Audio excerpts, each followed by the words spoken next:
was alone. Alone in the dark. And my brothers and sisters died here. They died without me. I swore. We all swore. We swore to stand and fight and die. Together. Together! The Emperor. High Rider Dog Filth. When Horus called, I gave my word. I gave my word because I lived when I should have died. That's no gift. He made me a traitor. He made me betray the only oath that mattered. I lived and my brothers and sisters died here. Their bones left for the vermin, the wind, the snow.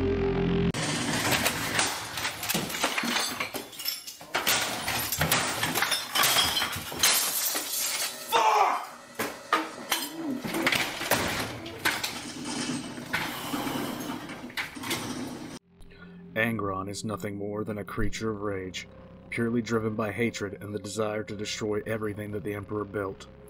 During the Horus Heresy, he gave himself fully to the blood god Khorne, and has remained in the service of the Chaos God since.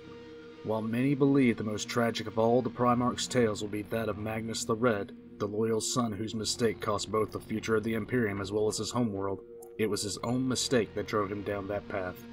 It was him believing that in the end he knew better, and took a risk in order to do what he felt was right.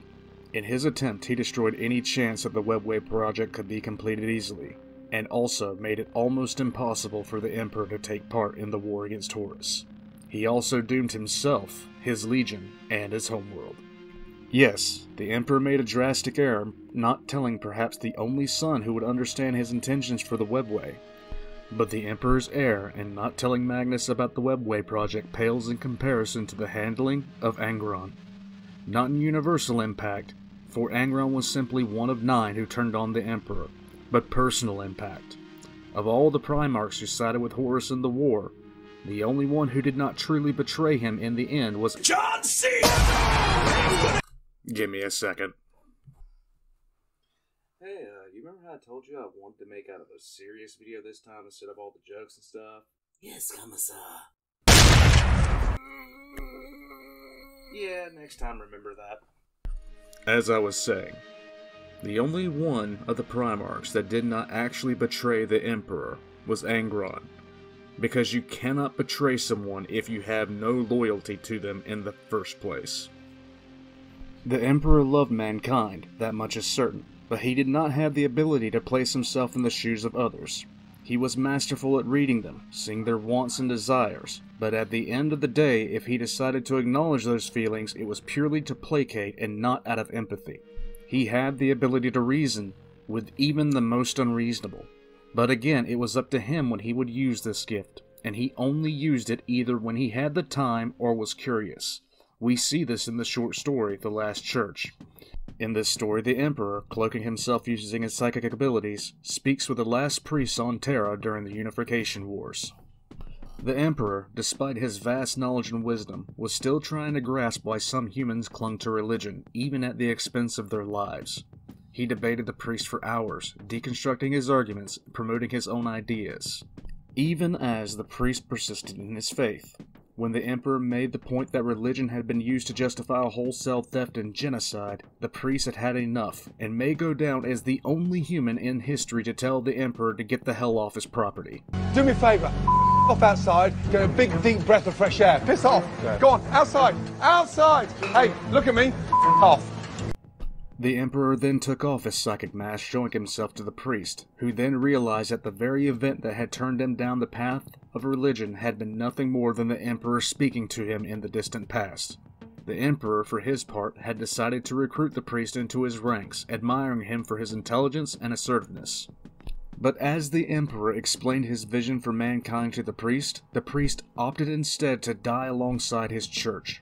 He saw the truth that the Emperor did not. The Emperor could never understand religion because for him there were no questions that needed answering. There was no disquiet or discomfort in the face of the unknown. There was no uncertainty or doubt. There was no weakness, fear, or doubt in his own abilities. How would one explain the comfort of faith to someone who has no doubt? How would you explain the feeling of being weak to someone who has always been stronger than any adversary? How do you explain the feeling of powerlessness to that which is almost all-powerful.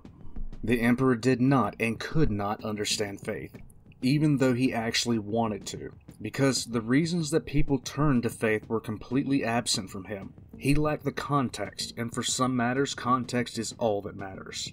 Such was the case with Angron. In the older lore, Angron was a figure shrouded in a good deal of mystery. While it was clear he joined the Horus Heresy and that he had been afflicted with something called the Butcher's Nails, not much else was known about him save for the fact that he was a demon Primarch of Khorne, and that he was a mindless berserker. The Horus Heresy has brought a good deal of backstory to this son of the Emperor, and while Magnus the Red has for a long time been considered the saddest story of all the Primarchs, Angron's own tale eclipses it tenfold. While Magnus fell by the need to save himself and his sons after an error in judgment, Angron was doomed from childhood, and the only one that could have saved him from the lot that fate had drawn for him only drove the blade in further, turning a dangerous wound into a mortal one. Many of the Primarchs and other figures within the early lore of 40k are based on religion, fiction, or real-life people. A few notable comparisons are that of Rabute Guilliman and Marcus Aurelius, Sanguinius and Jesus, Conrad Curse and Batman crossed with Vlad the Impaler, Lorgar with any fucktard in any family known to exist. Which every family does. Every family has a fucktard in it. And if you can't think of who it is, it's you. The list goes on. Angron had the most direct comparison with all of them, however, as his match in history is Spartacus. Spartacus was a Thracian man who at some point prior to his enslavement was an auxiliary in the Roman army, and upon being enslaved was sold to a gladiatorial school in the city of Capua, called a ludus. The ludus belonged to a man named Lentinius Batiatus, forgive my butchered pronunciation.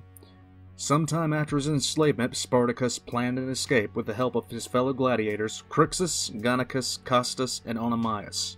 Spartacus led the slave revolt, but historians argue over his intentions, with many Roman contemporaries claiming that he intended to march on Rome, although now that is up to speculation.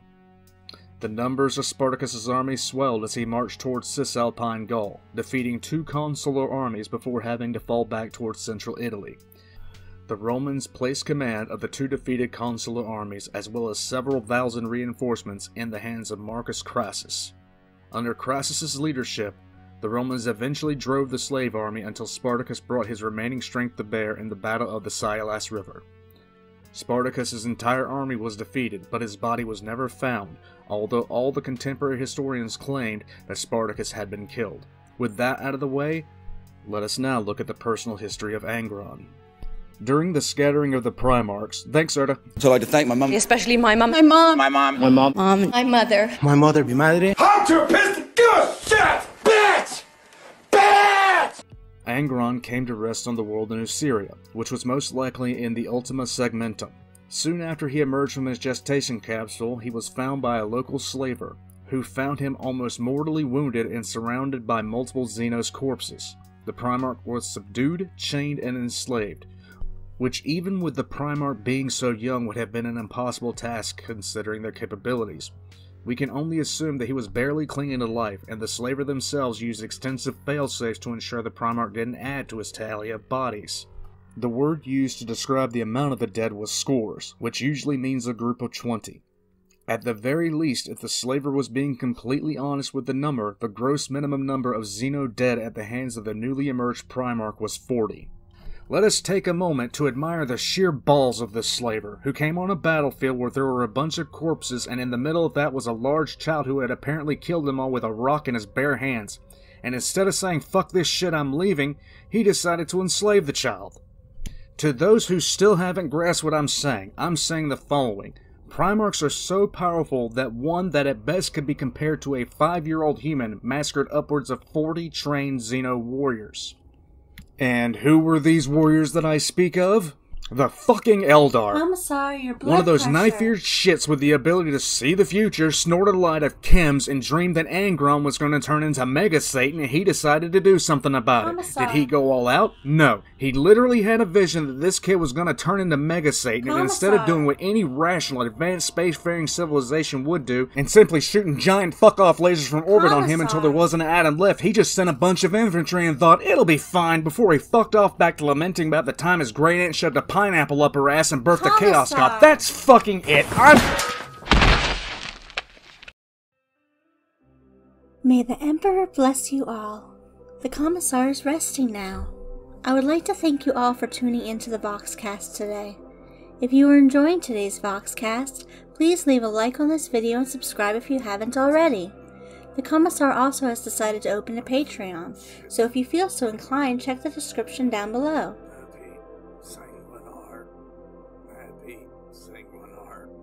Yes, Commissar, no knife ears, only dreams. Oh, by the god, Emperor, my head.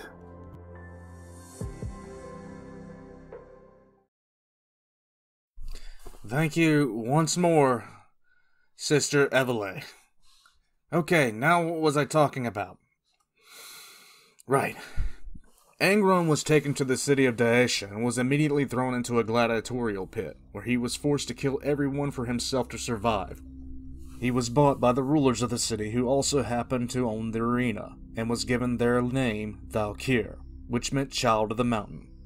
After being nursed back to health, he drew a score of victories for the arena, quickly becoming known as the Unbeaten, and he came to seemingly enjoy the love of the crowds, even though he continuously tried to escape. He was a fan favorite, and under his leadership the arena prospered, even as he gained a reputation for being an honorable fighter. An older gladiator by the name of Onamias became his mentor and father figure, and the two were paired as a seemingly father and son team, reaping a massive string of victories in the arena. He hated those who owned him, attempting to break out often, but he loved his fellow gladiators, often calling them his brothers and sisters. He was extremely attached to them, celebrating their victories and training them to be the best they could possibly be. All of that changed one day as Angron and Onamias fought two Angron berserkers who had been implanted with the archaeotech known as the Butcher's Nails. After defeating the Angron, the ruling class of the city joyfully demanded the two victors fight to the death. Angron flatly refused, defying and insulting his masters, and as punishment he was surgically implanted with the Butcher's Nails. The Butcher's Nails were designed to boost adrenaline production and reduce serotonin to breed purely instinctual aggression. At the same time, it doled out other emotional responses. Implanted in a normal human, the nails would have been a diabolical means of control. Surgically implanted in a Primarch, they became a time bomb, causing damage that would hinder higher brain function at the same time it rewired most of the Primarch's emotional responses. The moment that the nails were implanted in Angron's head, his death was certain, because the Butcher's Nails were not designed for something that complex. The more Angron's body tried to heal, the deeper the nails bit into his mind, in a back-and-forth struggle that would eventually destroy the central nervous system. Ignorant to this, the ruling class completed the implantation process and turned him loose on Onamias. Angron, overwhelmed by the impulses from the nails, killed his foster father in a fit of blind rage. When he finally regained his senses and saw what he had done, he howled like an animal for days. His foster father's death caused him to lead a revolt, and many of his fellow gladiators joined him. His slave army broke out of the city, living in the mountains and destroying any army that came for him.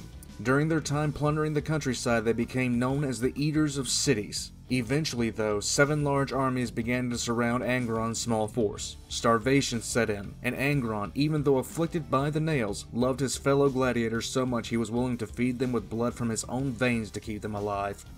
Facing numerical superiority that not even a Primarch could overcome, Angron prepared to face death alongside his brothers and sisters. This is when the Emperor arrived, after having watched Angron's revolt for some months from orbit.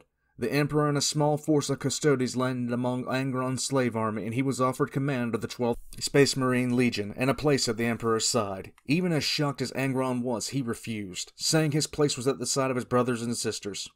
The Emperor's chest swelled with pride as he looked at his son, and the order was given. Drop pods and thunderhawks began to rain from the skies, and Angron looked to his father as his father looked out over the approaching armies. "If your place is at their side, then I am at yours, my son," the Emperor said, even as the first of what was to be Angron's legion began to flood from their landers. Angron staggered back as the nails attempted to bite, replacing the washing sensation of awe, gratitude with the typical rage and hate, as all around him, in numbers that seemed to grow unending, figures in power armor knelt to him. Some helmetless heads so cheeks streaked with tears and joy. "Who are they?" whispered Angron, his breath sullen by the sight, even as his brothers and sisters around him drew closer, shock and confusion showing clear on their face. They are your legion, your space marines, the Emperor said, slowly looking back to him. They are your sons as you are mine. Stand with me, Angron. Stand with me and we will take this world, make it a better one. Stand with me, Angron, and we will do this for the entire galaxy. Angron's face twitched as the nails did everything in their power to override his emotions. He suddenly found himself on his knees. A strange sensation drove the ever-present bite of the nails.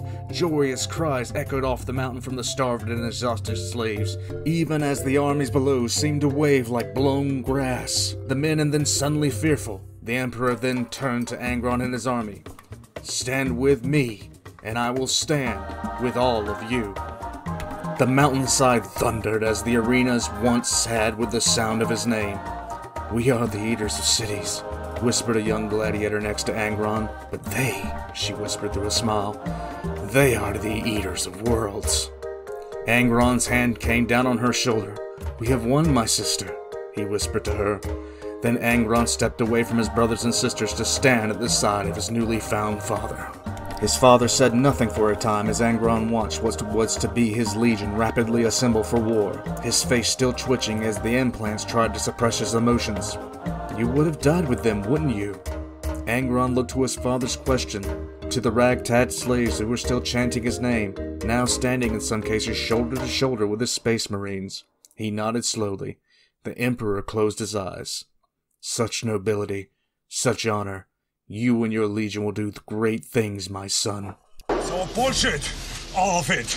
None of that actually happened. Let's rewind. Even as shocked as Angron was, he refused, saying his place was at the side of his brothers and sisters. The Emperor, stunned by this rejection, turned and boarded his Stormbird, leaving the planet and returning to his flagship. As the battle between the planet's armies and Angron's slaves began, the Emperor gave the order to teleport Angron into a hold aboard the Conqueror. Angron could only sit in a holding cell in an incoherent rage as everyone that he had fought alongside, respected, and loved was slaughtered.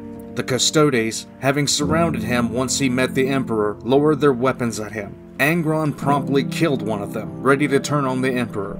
Suddenly he was forced to his knees and placed in a position of submission, the Emperor having used his psychic might to stop the violence. Angron demanded to know why the Emperor hadn't intervened to save his people, but the Emperor dismissed the question out of hand. He said he was the Emperor and he was set on the galaxy, not battling a few petty tyrants for a few slaves. Angron bitterly roared that he was meant to die with those slaves, but now only a ghost remained. The Emperor replied to him that for what he had planned for Angron, a ghost would suffice. If the Emperor had wanted a loyal son, a leader, and a proud example for the 12th Legion to rally behind, I can't imagine a worse way to go about setting that up. If the Emperor wanted a blood enemy, the only thing he could have done to make it worse would be to have the Custodes slaughter his slave army while he pinned Angron with his psychic might and forced him to watch. In a time span that could have only been a few hours, the Emperor had allowed everyone that Angron loved to die, spit on everything that Angron was and had fought for, dishonored him, forced him into submission, stripped him of his dignity, and insulted the memory of those that had bled alongside of him. That is how you make a mortal enemy, but the Emperor didn't see it that way, actually saying that he hoped one day Angron would understand. Spoiler alert, Angron gave two shits about the Emperor's reasoning. The Emperor couldn't understand. Why would a figure such as one of his Primarchs care so much about slaves? Why did Angron want to do something so foolish as to die alongside those said slaves when there was so much more waiting in the stars? He understood the nature of the butcher's nails in Angron's head, but he simply couldn't understand why his newly found son hated him so much. The Emperor had come upon his son in the midpoint of the crusade. He was the 17th Primarch to be found and the only one that had not become the ruler of the world on which they had landed. This was mostly due to the Eldar having attacked him, wounding him so greatly he wasn't able to resist those that enslaved him. The Emperor was already beginning to turn his attentions toward the Webway project that was a full century in the future, and although compliance on Nuceria, the planet that Angron had landed on, would have been a simple matter to the Emperor, he simply didn't have the patience, especially when the world was already leaning toward compliance anyway. In the Emperor's eyes, why wage a war when war doesn't need to be waged? He couldn't put himself in Angron's position because he had never been close to it. He didn't understand the camaraderie of his son and the slaves. What's more, the Emperor certainly didn't grasp what he had actually done. Angron had survived enslavement and the butcher's nails, and he had done it all with his honor intact. He had vowed to die alongside his fellow slaves, and the Emperor had made him break that vow. In Angron's own words, the Emperor made him a traitor and an oathbreaker. The Emperor had come to a nearly compliant world and found his son fighting a losing war. And although the lore says he looked on Angron with pride, what's clear is he didn't understand his son.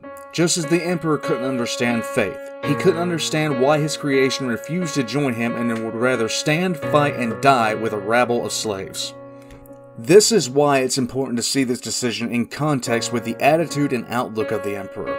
From the Emperor's view, Angron should have been pleased to join him, pleased to see his goals being carried out. Angron should have leapt at the chance to command his legion, as had all of his brothers before him. He shouldn't be angry over the deaths of some slaves. To the Emperor, what was the point? Humans died all the time. The Emperor was different. Angron was different. Why did his creation not see that? Finally, we come to the real heart of the matter. What happened to Angron afterwards when he traveled with the Emperor to Terra? Angron was dying from the effects of the butcher's nails, his advanced biology being the cause. The nails were degrading his mental facilities at a rapid pace, destroying his higher brain functions, and rewiring his emotional stimuli entirely. It was rapidly approaching the point where the mere act of living was pure agony to the Primarch. Almost all of the chemicals that dictated emotions had been deadened, except for anger, which flowed freely.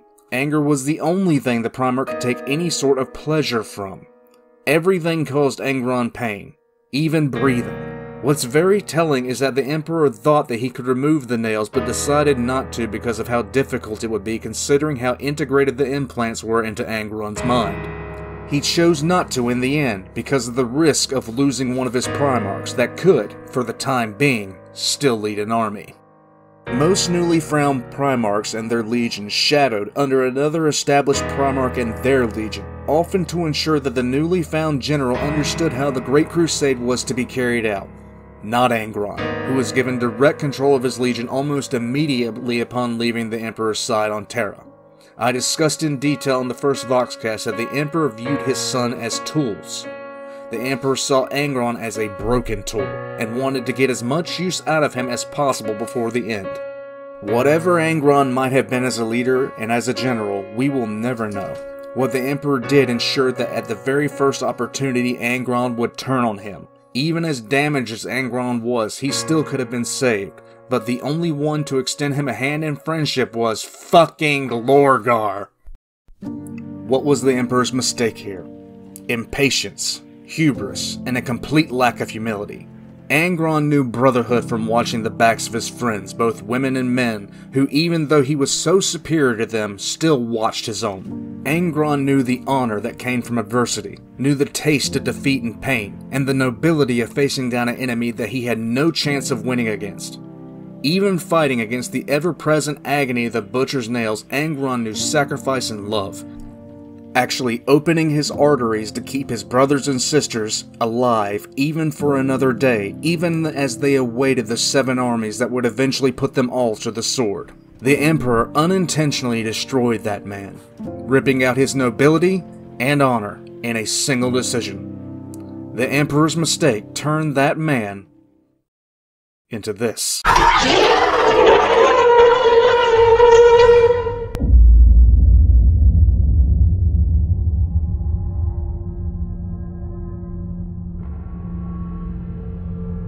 The difference between gods and demons largely depends on where one is standing at the time. What a crock of shit.